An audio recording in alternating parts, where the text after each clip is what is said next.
Pemerintah Kota Palembang berencana memindahkan destinasi wisata pedestrian Sudirman ke pinggiran Sungai Sekanak Lembidaro agar pariwisata tidak hanya terpusat di jalan protokol.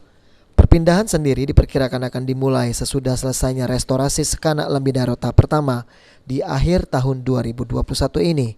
Nantinya berbagai makanan khas Palembang, hiburan, seni hingga budaya akan ada di pinggiran Sungai Sekanak Lembidaro sekaligus sebagai sarana untuk menggerakkan roda perekonomian masyarakat sekitar.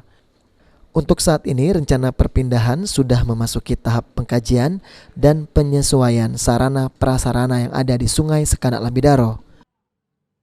Untuk pedestrian Sudirman ini sekarang kita kaji karena kemarin ya dari Pak Wali Kota sudah merencanakan kita ada program yaitu Sekanak. Nah, Sekanak ini akan kita tata menjadi tempat destinasi juga, tempat kuliner juga, tempat kegiatan-kegiatan wisata yang akan menjadi destinasi wisata baru yang ada di Kota Palembang. Kapan mungkin Pak? Ya ini kita sekarang lagi perbaikan sarana prasarana. Mungkin kalau sudah selesai, ini akan kita tindak lanjut.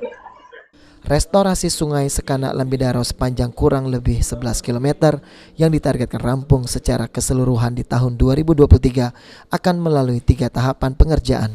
Sandi Pratama, PAL TV.